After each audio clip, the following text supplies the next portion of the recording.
this moving. It's Young People Nation. Welcome to Young People Nation. Listen to us weekly as we commit to bring transparency, healing, and truth to the everyday situations in life that might bring you down. Join us for your weekly dose of inspiration. Thank you for listening to Young People Nation. Make sure you subscribe so you never miss an episode. And now, here's your host, Eugene and Donna Perry. Let's go. Christ is the foundation. Know his word gon' lead us. Know I'm already going. Taking steps I believe in. Giving guidance to the youth. Giving guidance to the lost. Giving the world to the project. Welcome. Oh, side of my head was itching there a little bit. But welcome to Young People Nation. It's me and you today, Mr. Perry. Hello. Yes, and we're grateful. We are honored. We are so grateful to God for God trusting us with this platform. We like to thank God, thank our community, thank our sponsors, thank Get Up Production, Rocky Premier. Thank everyone who is involved, subscribers, people who are watching. Thank you all so much. It truly takes a community to get the work of God done. Yes. You know, we was just listening from the round table about doing it God's way. Oh, that can be rough.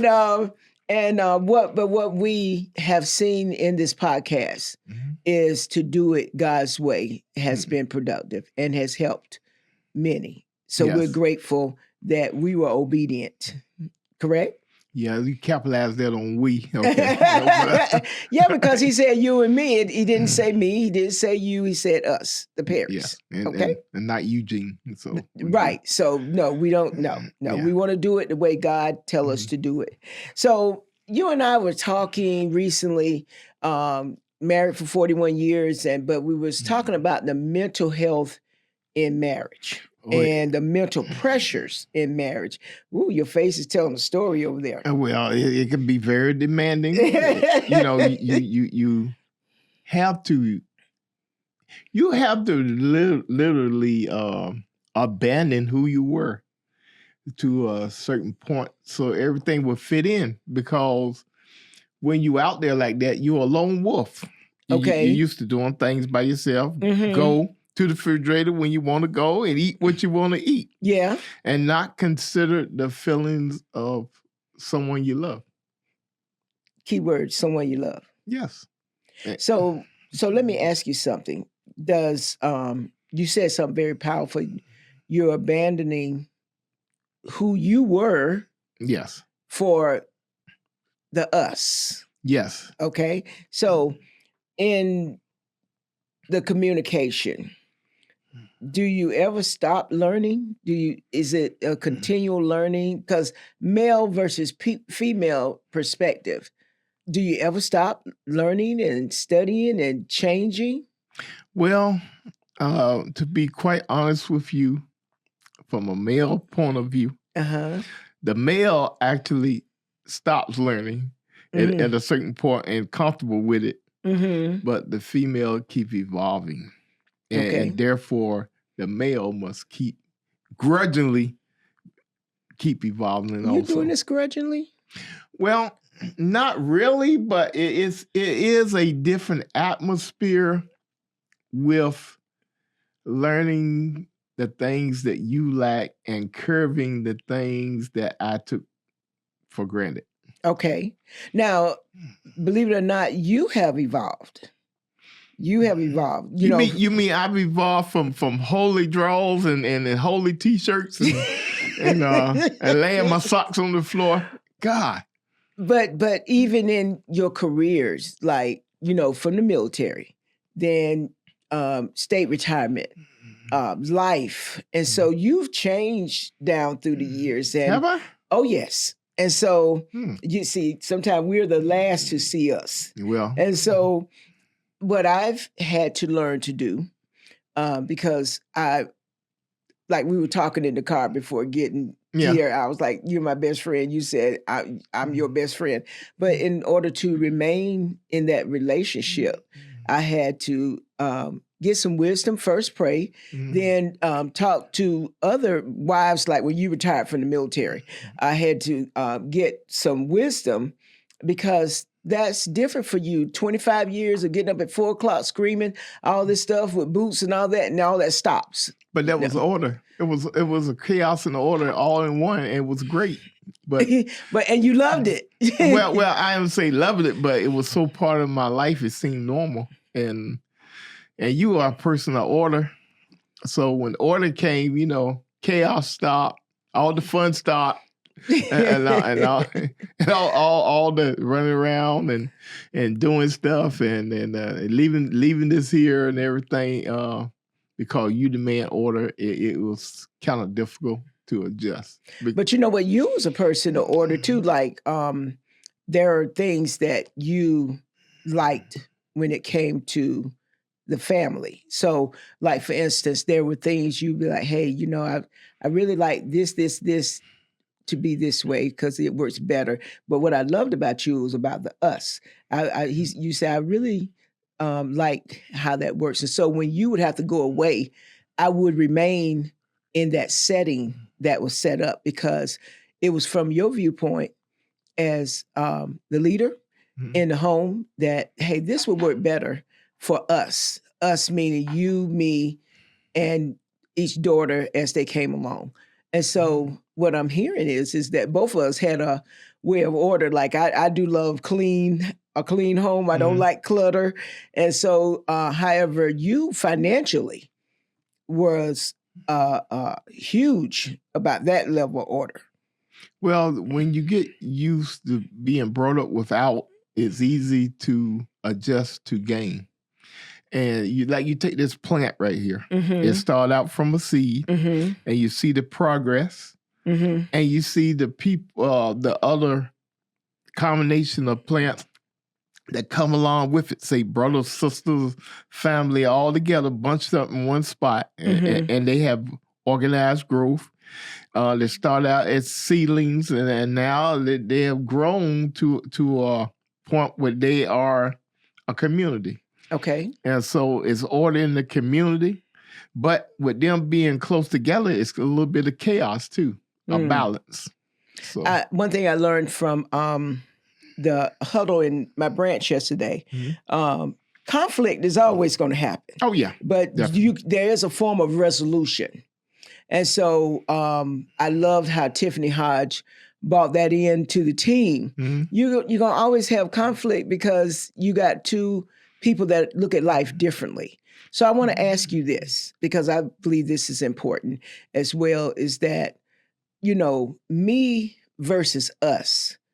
And which one is more important, or are they equal? They are not equal. Okay. They have to grow. I have grown to when you make changes, because in any relationship, the person that you're with becomes part of you. And in order for you to become part of me had to die to a certain point, because some of the things I would do, you could not take part of, I would not have you part of it. Just like I go all day while eating sometimes, and I don't want to even think about it. I don't get hungry. I just get driven to a certain very focused. Yeah, focus on a certain thing, and my body reserves take over. And like I could actually. That's why I really don't fast that much, because I can go a long period of time without eating or drinking and think none of it. And my body adjusts to that. And well, you be like, we got to have this now. And I'd be like, what you talking about? You got up this morning and you didn't eat nothing, you didn't drink nothing, you just kept going. And that's bam, go to work, and that was it. And then come 4 or 5 o'clock at night, you still ain't showing no effects that you need some nourishment. And you be like, I got to eat now. We not taking another step. And I'd be like, what are you talking about? And then it dawned on me, I haven't eaten nothing all day, or I haven't drunk nothing all day. But my focus is to the point. where my desire to have food, nourishment of that was not a weakness that I consider a weakness.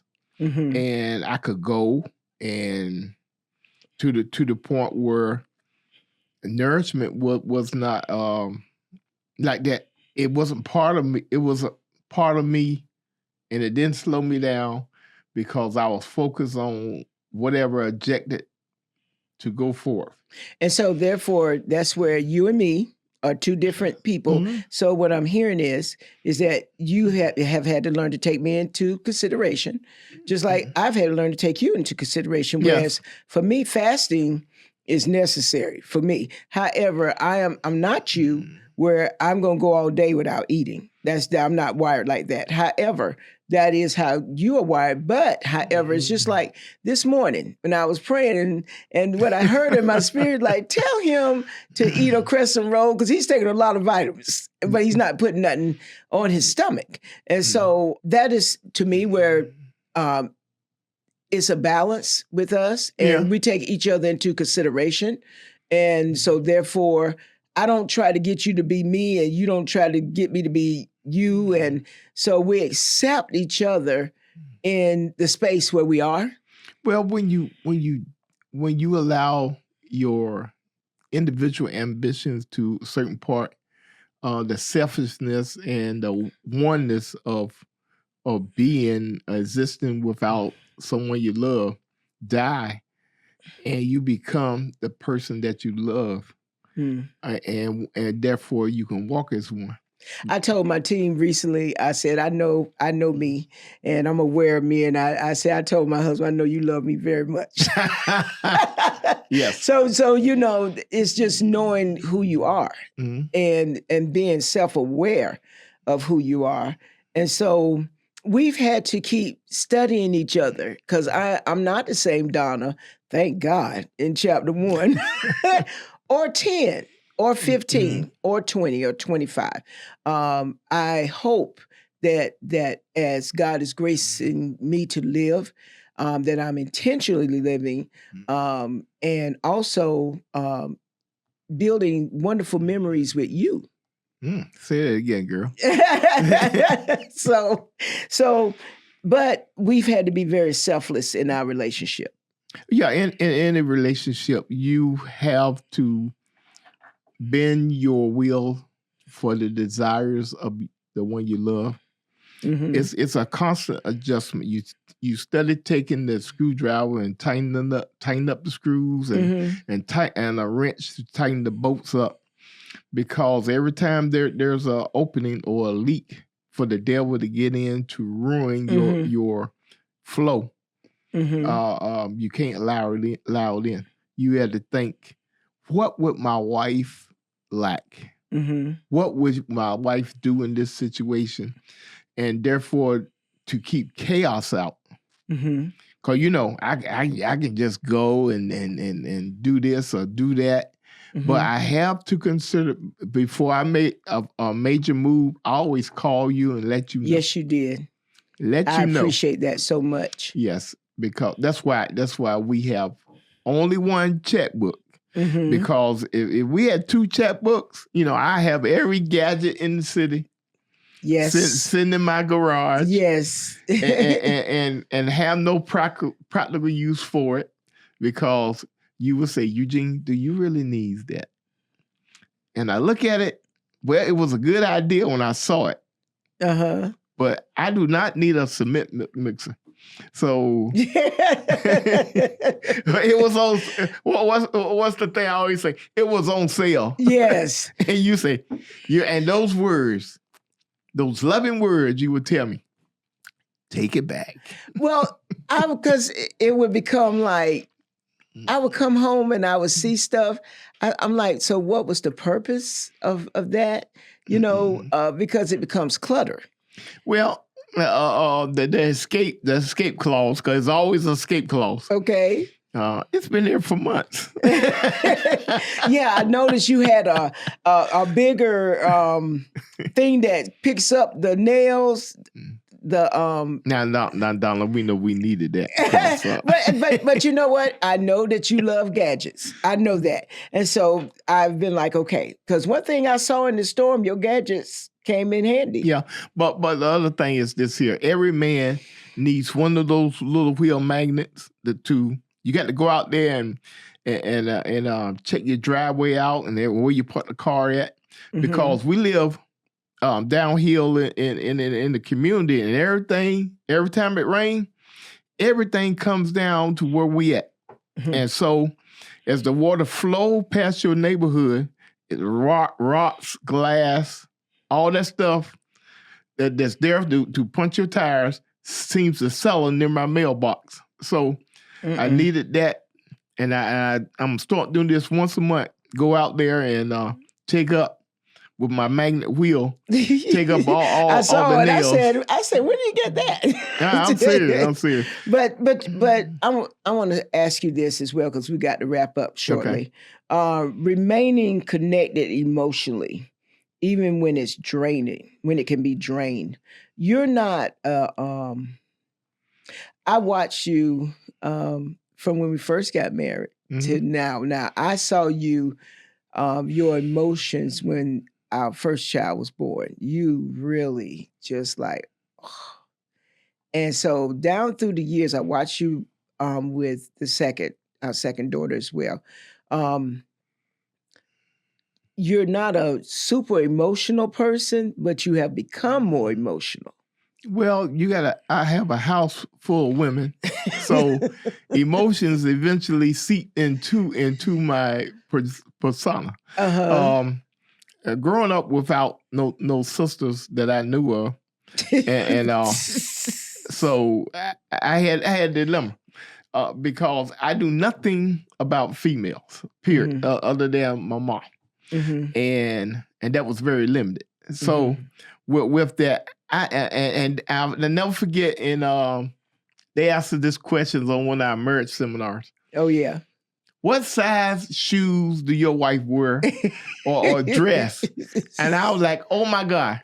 I'd be like, because growing up without any sisters and all like that, I was like, I know she doesn't wear the same size clothes I do. and something as simple as that, it never dawned on me because I never had to buy your clothes.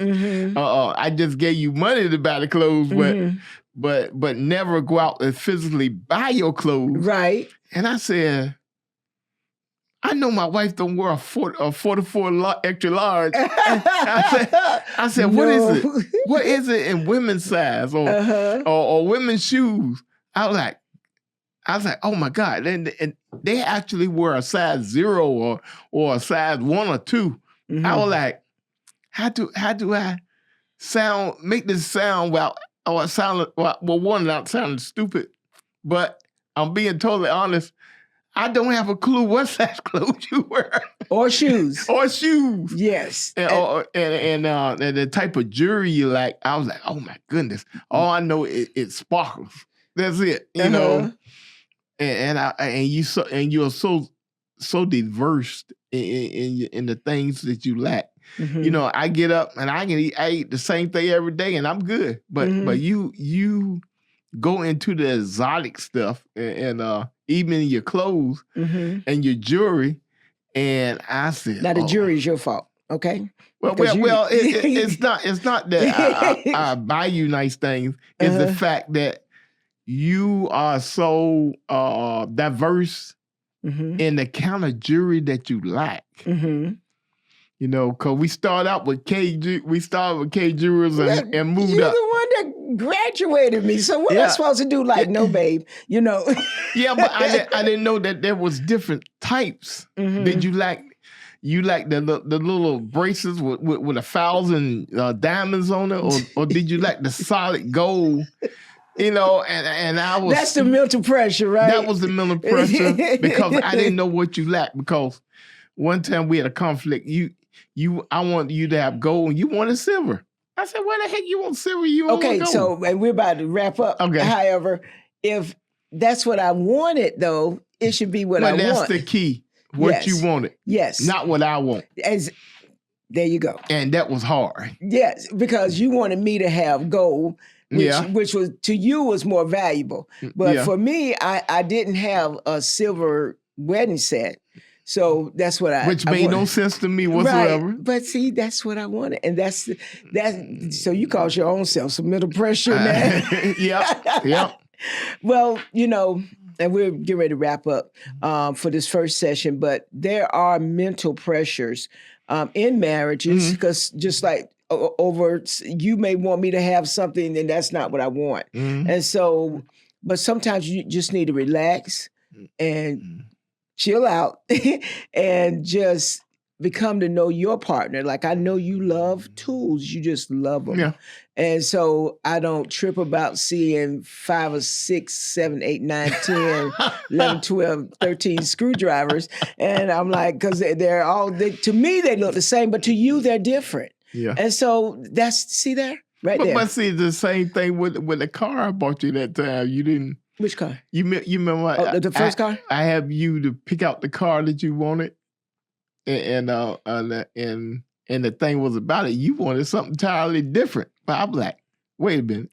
But that again, is getting to know your partner. Yes. Okay, so we're gonna wrap up this first section and just understand there are mental pressures. But you go somewhere.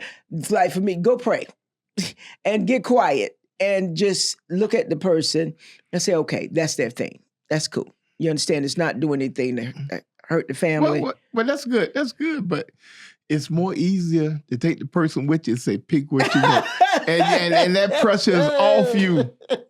And that's what you do, don't you? I have stayed up all night trying to figure out what you like. and I got no sleep. And most men are like that. They don't get no sleep, no rest. And they be like, what did she like? You know, what flower she like? I said, oh. But you're doing a great job. You know, you bless me when you stop by my job. I come home and there's flowers. You're winning. You're winning, bro. You're winning. Hey, it's hard. It's hard. Okay, it's hard. So we don't never know who's listening. There's the 988 hotline. That is 24/7. That's a judgment-free service. There's a text 741. That's 24/7 service. There's the National Alliance on Mental Illness, and you can go to the website that you live in and click on that link. Also, there's the National Suicide Prevention Lifeline. That's 1-800-273-8255. And if nothing else, please call 911 and do not suffer in silence. Mr. Perry. Almost lost my mate over material things. Learning blood matters more. Some lessons cost everything to learn in life. What truly matters is each other. This has been Young People Nation, and remember, there's always hope. Christ is the foundation. Know his word gon' lead us. Know I'm already going. Taking steps I believe in. Giving guidance to the youth. Giving guidance to the lost. Give the world to the project. Lead them back to the cross. He the #1 prospect. He the top boss. I was broke, I was empty. He the one that paid the cost. Really thought that I was cool. There was nothing like the Savior. Now it's time for the truth. The whole world been waiting. It's Young People Nation. It's Young People Nation. It's Young People Nation. It's Young People Nation. It's Young People Nation. It's Young People Nation. It's Young People Nation. The whole world been waiting. Whatever you going through, I know what he gonna do. Don't matter the circumstance, we going back to the root. Keep going, keep going. Let that seed keep growing. You need peace and we know it. Now it's time to live holy. Young People Nation. You know what time it is. Young People Nation. Get ready, the time is here. Get ready, we vibing here. We about to let God in here. Young People Nation. It's Young People Nation. Yeah, do it for the heavens, you know where we going. Influenced by his love, you know we gotta show it. It's time to put the youth onto what God is doing. Cause I can tell you now, right now, that God is moving. It's Young People Nation.